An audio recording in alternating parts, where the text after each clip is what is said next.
sebenarnya kalau misalkan ada kesulitan dalam mengakses si energi-energi tadi, yang sangat terdampak adalah kelompok perempuannya, ibunya.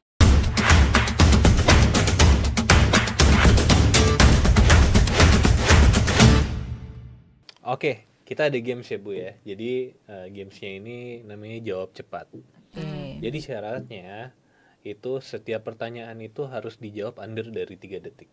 Nanti akan diberikan beberapa opsi, dipilih under 3 detik dan dijelaskan kenapa opsi tersebut yang dipilih. Nah, kalau misalkan ternyata tidak terjawab atau terjawab tapi lebih dari 3 detik, boleh nanti dimakan apa sih namanya? Kiamboynya boleh dicobain. Gitu. Terus tapi kalau misalkan ternyata terjawab gitu, nanti hostnya yang makan. Oke. Gitu. Ini berarti jawabnya bareng-bareng. Salah satu apa bareng-bareng? Ganti-gantian aja. Sebelum pertanyaan Oke. dimulai boleh nanti tunjuk dulu siapa yang akan menjawab gitu dan siapa yang akan makan sih. Gitu. Oke. Yang akan makan yang nggak bisa jawab kan? Oke, Bukan. siap. Iya benar. Benar sih. Bukan dulu, aku dulu. Aku dulu boleh. Oke. Kayaknya kalau pertama lebih mudah nih. Salah. Semoga Oke. ya. Menurut Ibu, siapa yang lebih cepat berubah? Satu, teknologi atau manusia? Manusia. Kenapa manusia?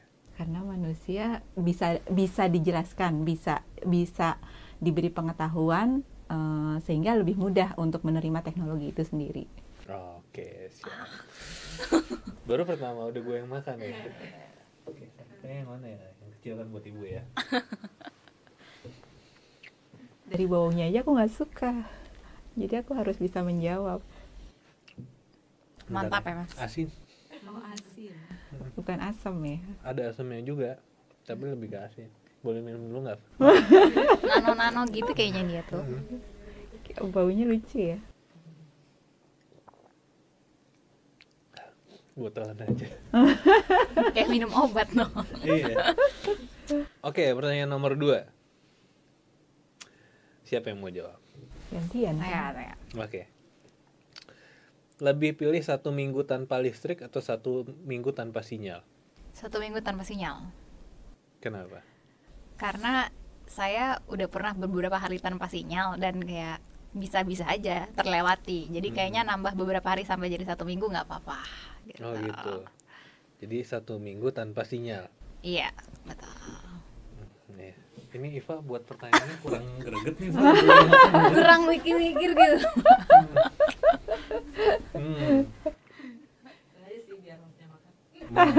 Oke.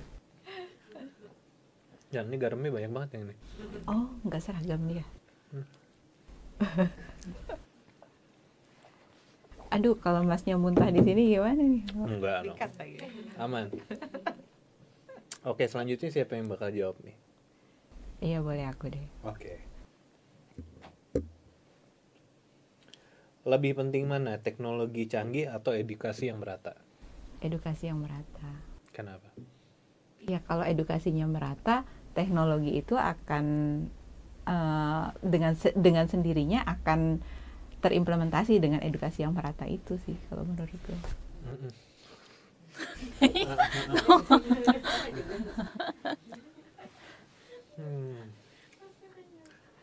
Mana ya? Ya, Bu. Apa lagi ya? Tapi itu pertanyaannya benar salah nggak sih? Apa? Yang penting jawab. Oh gitu, yang penting jawab. Biar gantian makan. Bentar. Kayaknya cuma 4 ya, Pak? Ya udah lepas lah dua-dua. Satu lagi deh, Bu, yang ini. Siapa yang mau jawab? Banis. Aku, ya. Kalau jadi jenis energi, mau jadi jenis energi apa? Matahari, angin, air, atau biogas? Matahari. Kenapa matahari?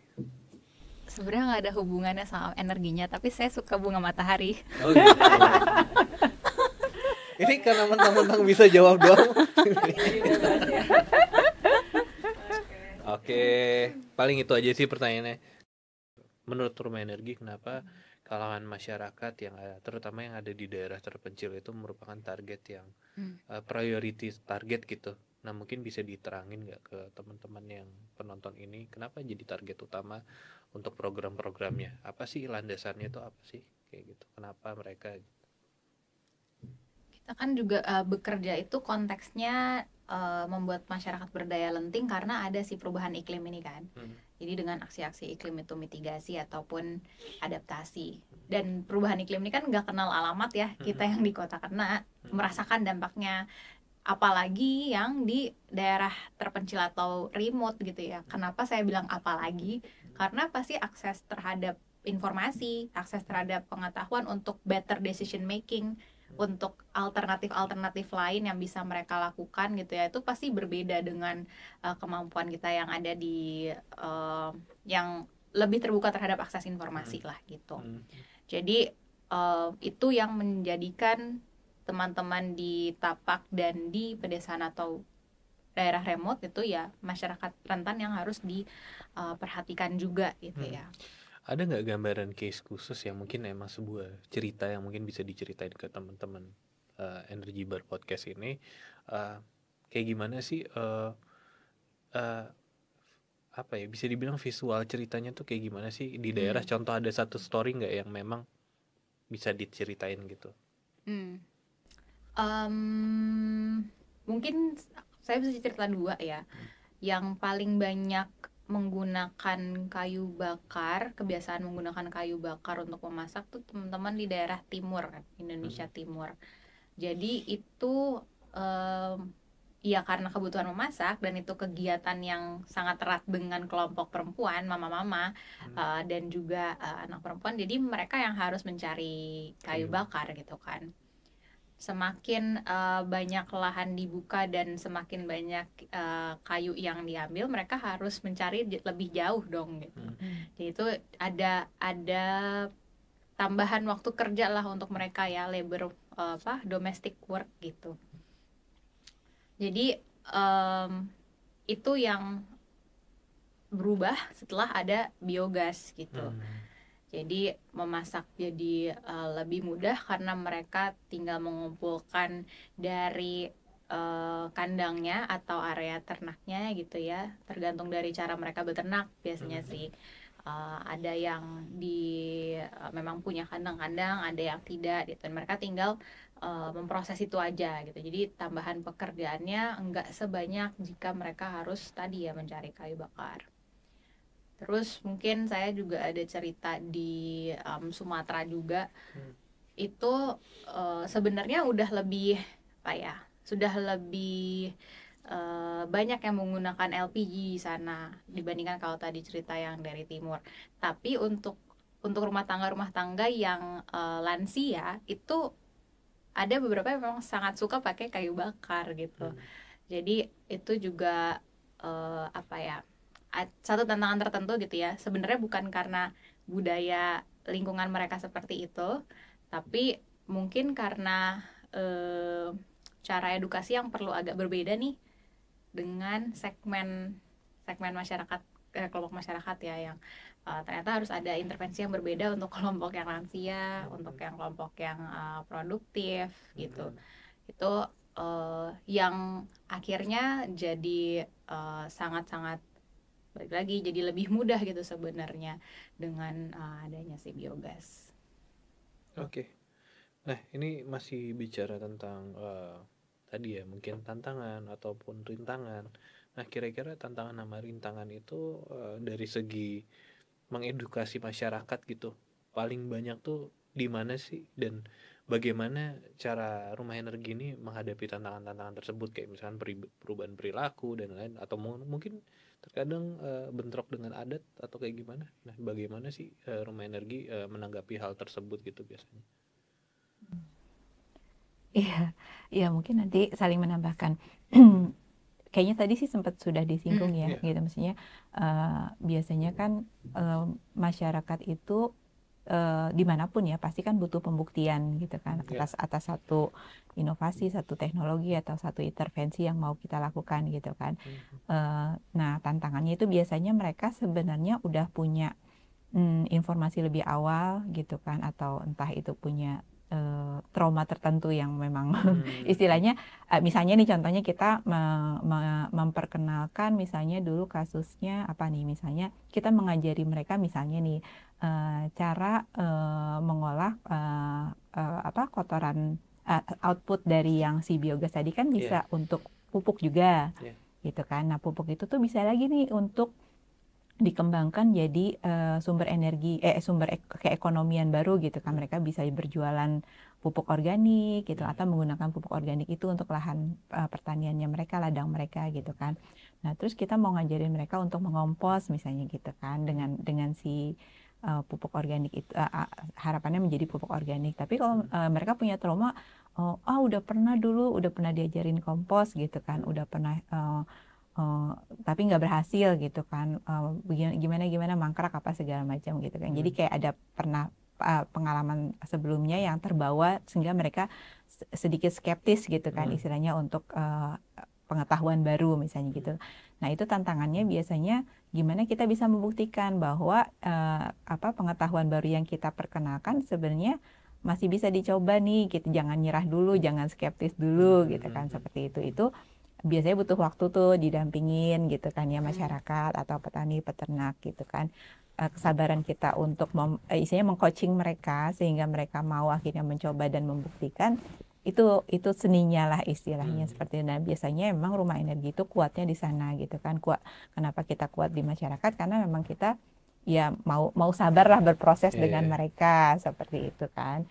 Dan pun kayak tadi tuh yang misalnya istilahnya nilai-nilai yang mereka punya sebelumnya, kayak misalnya tadi itu kan dari kotoran ini ternak atau itu gimana halal apa enggak apa misalnya seperti itu.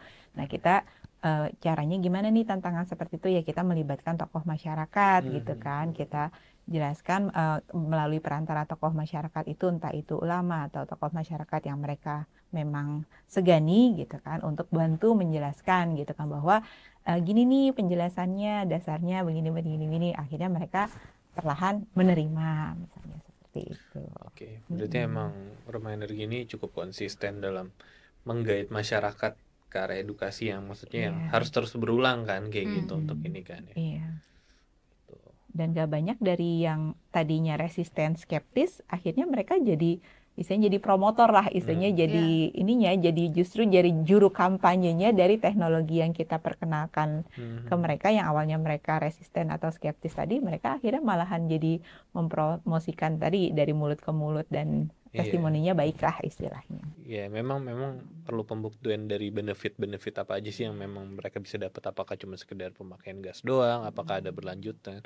Terkadang kan kita cuma tahu sebatas cuma dipakai buat gas doang nih gitu, ternyata ada yang lain kayak gitu. Oke, nah terus di sini juga nah rumah energi kan juga mendorong perlibatan perempuan dalam program energi terbarukan. Nah kira-kira mengapa perspektif gender penting dalam transisi energi dan bagaimana rumah energi melihat pengaruh pelibatan perempuan terhadap keberlanjutan programnya? Mungkin saya duluan nanti ikutin Mas Sambut ya. Tadi kan kita bicara ya Mas, transisi energi berkeadilan. Nah kalau di dalam konteks kelompok masyarakat itu berarti dampak dan manfaat tadi kan bisa dirasakan seimbang oleh semua yang merasakan di dalam prosesnya gitu ya. Jadi kalau kata kerennya kan leave no one behind lah gitu. Kalau prinsip-prinsip just energy transition. Nah itu termasuk dengan ya segmen kelompok perempuan gitu ya. Nah mungkin melihat dari kerja kita yang lebih dari 1 dekade ini, terutama untuk yang si program biogas, sebenarnya benefit itu sangat dimerasakan oleh kelompok perempuan karena mereka punya beban domestik yang tinggi gitu ya. Jadi sebenarnya memastikan bahwa ketersediaan energi nggak hanya untuk memasak ya, tapi apapun itu di keluarga tuh sebenarnya tulang punggungnya adalah perempuan gitu. Walaupun memang agak berbeda profilnya mungkin pada saat decision making, pada saat memanage keuangan itu agak-agak berbeda. Tapi yang kami lakukan dalam lebih dari 10 tahun ini kan melihat angka-angka ya, kita mensurvei gitu. Sebenarnya di rumah tangga tuh siapa sih yang memutuskan sumber energi gitu ya. Oh, kita pakai ini, misalnya kita pakai listrik dari sini, atau kita pakai LPG, kita pakai air dari mana, itu siapa di rumah tangga yang memutuskan gitu. Dan di atas 60% itu, ya di atas 70% bahkan itu pasti kelompok bapak gitu ya. Sementara sebenarnya kalau misalnya ada kesulitan dalam mengakses si energi-energi tadi, yang sangat terdampak adalah kelompok perempuannya, ibunya. Jadi kita melihat dari sini perlu ada balance di dalam peran antara laki-laki dan perempuan gitu ya. Karena kita banyak di rumah tangga, jadi konteks rumah tangga adalah menentukan tadi keputusan kaitannya dengan energi gitu, supaya mereka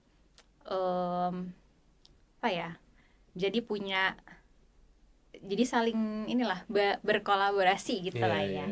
Gitu. Jadi dari situ kita juga melihat perempuan itu berarti harus diberdayakan nih secara khusus kelompok perempuan. Jadi sejak 2023 ya Bu Tina, kita punya proyek-proyek yang khusus untuk segmennya adalah penerima manfaatnya kelompok perempuan gitu. Salah dengan tagline-nya tagline lagi dengan nama project tuh Pro Woman.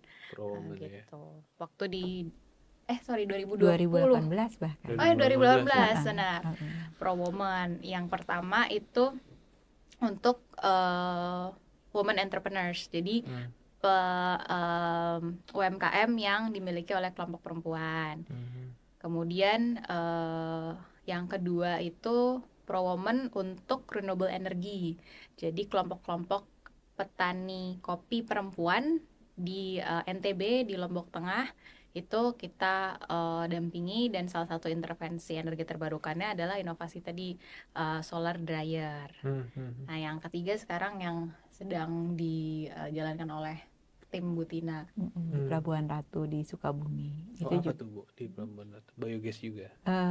Enggak sih, itu lebih ke tadi tuh yang cerita tentang masyarakat terdampak di PLTU itu tadi ya. Okay. Nah, tapi kita memang fokusnya ke kelompok perempuannya tuh. Jadi perwakilan ada kader-kader dari 5 desa di seputar PLTU, kader posyandu, kader desa gitu kan, perwakilan dari vendornya PLTU itu sendiri maupun perwakilan dari karyawan perempuan di PLTU seperti itu. Okay. Nah, dari konteks, kalau kita bicara konteks transisi energi, nah saya minta lagi tanggapannya atau pandangannya terhadap perusahaan-perusahaan sektor swasta. Kayak contohnya Sesna nih, as a developer panel surya yang mensupport transisi energi gitu ke depannya. Nah, apa sih tanggapan dari Rumah Energi terhadap perusahaan-perusahaan yang sejenis lah, yang seperti itu? Ya positif pastinya kan, apresiasi. Kita positif apresiasi karena kan sekarang kan, atau mungkin harapannya gitu, kayak kan karena banyak perusahaan developer juga yang pastinya ya ingin gitu untuk mensupport program terutama net zero emission ya di 2050 itu kita banyak banget, cuman kan memang banyak tantangan-tantangan yang mungkin dari segi regulasinya juga kita juga tetap harus berjuang kayak gitu. Nah, kira-kira ya pandangannya kayak gimana sih tentang environment yang seperti itu gitu? Atau mungkin ada saran kira-kira lebih baiknya begini nih dari sisi swastanya, atau lebih baik begini nih harusnya dari regulasinya ke depannya kayaknya kayak gini bagus deh gitu. Ada nggak sih bayangan-bayangan seperti itu? Kalau dari saya, pertama apresiasi untuk company-company yang memang dia memprovide teknologi energi terbarukan gitu ya. Karena pasti juga ada opportunity di situ, dan arah pembangunan kita sekarang ke sana gitu ya. Nah, kayak seperti Sesna pasti kan punya target marketnya tersendiri gitu kan. Mungkin ini cara pandang kami juga pada saat mempromosikan biogas gitu, misalnya sebagai satu teknologi yang kita promosikan ke masyarakat gitu. Memang kan target pasarnya berbeda nih, udah ada segmentasinya. Mungkin dalam memperluas ataupun mendalami si target pasar itu, mungkin ada kebutuhan untuk skema-skema pendanaan yang lebih inovatif supaya consumer itu bisa bisa masuk gitu, bisa mengakses gitu. Tapi mungkin ya pasti kan struggle-nya beda ya dengan regulasi dan segala macamnya. Jadi setiap pihak sebenarnya pegang peran untuk menjadi advokator sih. At least pasti untuk kepentingannya sendiri, tapi kita sebenarnya bekerja bareng-bareng untuk menciptakan tadi ya ekosistem pembangunan energi terbarukan yang mengarah ke dekarbonisasi dan net zero emission itu. Oke. Bentar ya. Nah, ini di luar ini ya, karena mungkin tadi kita juga udah sempat ngobrol terkait banyaknya proyek yang dipegang sama Rumah Energi ini kan, proyek-proyek yang bisa dibilang apa ya, off grid ya. Apakah ada beberapa proyek yang dipegang on grid atau hanya off grid aja? Kalau konteksnya PLTS sama sekali nggak ada sih mas. Nggak ada ya. Ataupun yang gas kita juga nggak masuk biar gas. Ya. Pertanyaan selanjutnya mengenai kebijakan dari pemerintah sendiri terhadap supporting dari biogas atau mungkin program-program yang Rumah Energi jalankan. Nah, tanggapannya seperti apa dan ada nggak sih kendala-kendala tertentu yang dialami dan karena kita tahu mungkin dari pemerintahan juga mensupport ya dalam transisi. Nah, biasanya mereka langkah-langkahnya seperti apa sih dalam mensupport Rumah Energi dalam menjalankan programnya? Kalau untuk kebijakan atau mungkin program kali ya, karena kalau kebijakan untuk energi baru dan terbarukan sampai saat ini masih dalam proses tuh ya RUU EBET. Jadi kalau secara program sendiri di Kementerian ESDM dan juga diimplementasikan di dinas-dinas cabang di dinas di wilayah provinsi ataupun kabupaten kota dan cabang dinas itu ada program namanya Desa Mandiri Energi gitu. Jadi Desa Mandiri Energi ini memang ESDM kayak mengkompetisikan gitu ya. Memang ada anggarannya untuk pembangunan teknologi EBT di sana. Dengan skema pendanaan yang berbeda-beda. Ada mungkin yang hibah, ada mungkin yang swaklola. Swaklola tuh maksudnya ada dana dari masyarakat juga di situ untuk chip in gitu ya. Karena melihat bahwa adanya chip in dari masyarakat itu akan memastikan ada sense of ownership sehingga dia pakai itu berkelanjutan lah gitu. Nah, dengan pendanaan-pendanaan yang berbeda itu untuk instalasi atau pembangunan teknologi-teknologi yang memang jadi prioritasnya di desa tersebut gitu. Kemudian biasanya ada juga yang dikompetisikan gitu ya, mungkin ada nilai-nilai tertentu lah gitu. Kadang juga beberapa kesempatan Rumah Energi juga dengan SDM di wilayah Jawa Tengah gitu ya, menjadi asesor lah gitu untuk menilai gitu dari aspek teknologinya di sana implementasinya seperti apa, dari aspek keberlanjutannya bagaimana pemanfaatannya gitu. Jadi memang sudah ada inisiatif dari atau program gitu ya dari pemerintah untuk in some way gitu ya, sebenarnya mengkampanyekan juga supaya semakin banyak yang bisa mengakses teknologi itu sendiri melalui skema pendanaan yang beragam tadi.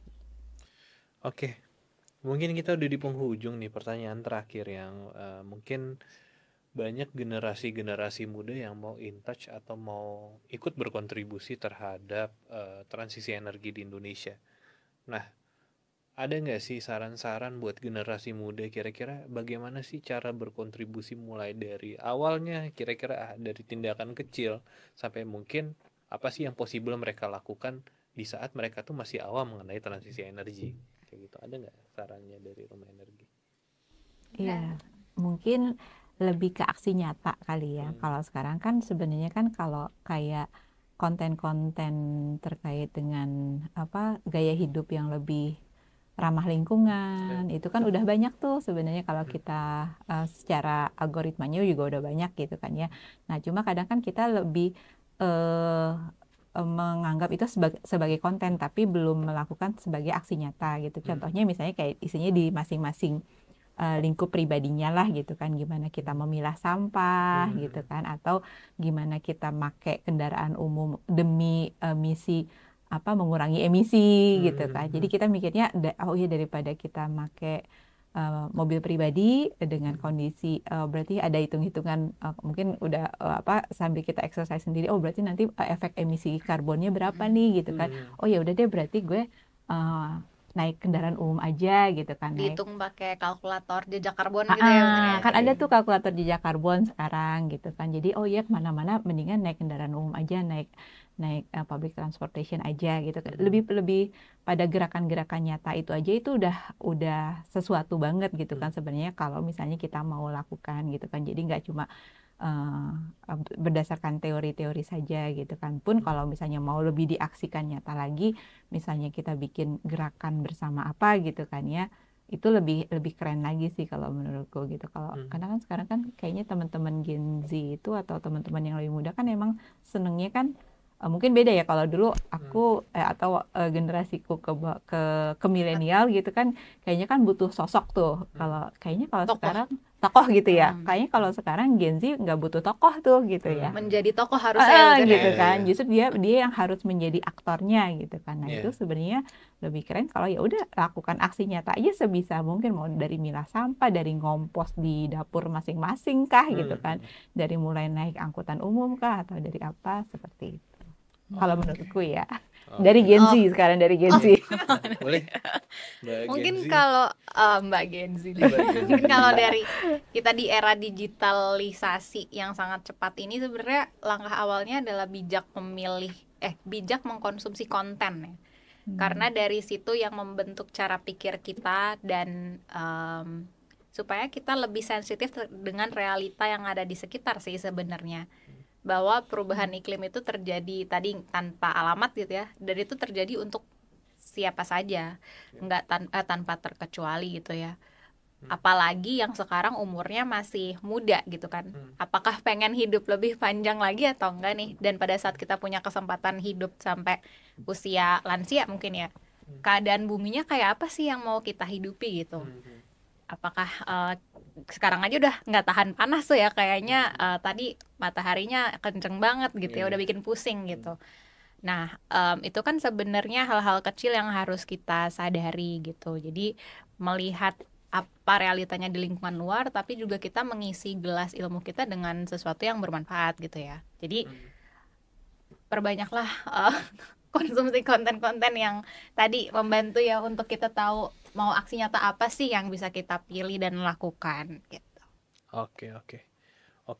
Jadi mungkin sekian nih dari acara podcast kita. Menarik banget ya barusan kita bahas mengenai rumah energi, yang dimana rumah energi itu sebenarnya banyak ya, maksudnya program-programnya dari mulai, tapi untuk fokusnya emang di biogas ya, di biogas sendiri, tapi tidak menutup kemungkinan untuk program-program lain kayak tadi ada bisnis inkubator ya, dan masih banyak lagi sih. Mungkin nanti bisa langsung dilihat aja di websitenya Rumah Energi ya, atau mungkin ada IG-nya boleh dikasih tahu ke teman-teman. Ya, IG-nya @rumahenergi.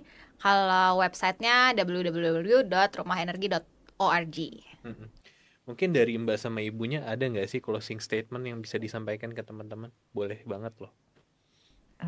Ya, kalau dari aku ya mungkin itu ya, kontribusi sekecil apapun gitu kan untuk kita istilahnya berkontribusi pada tadi keadilan iklim atau perubahan energi yang lebih ramah untuk anak cucu kita tadi nanti gitu kan, itu sangat berarti gitu kan ya. Mau sekecil apapun itu setiap individu pasti bisa. Mungkin itu aja. Saya 4 kata aja. Jadilah bagian dari solusi. Mantap. Oke, paling sampai sekian dulu untuk podcast kali ini. Terima kasih buat teman-teman Energy Bar Podcast sudah nonton kita.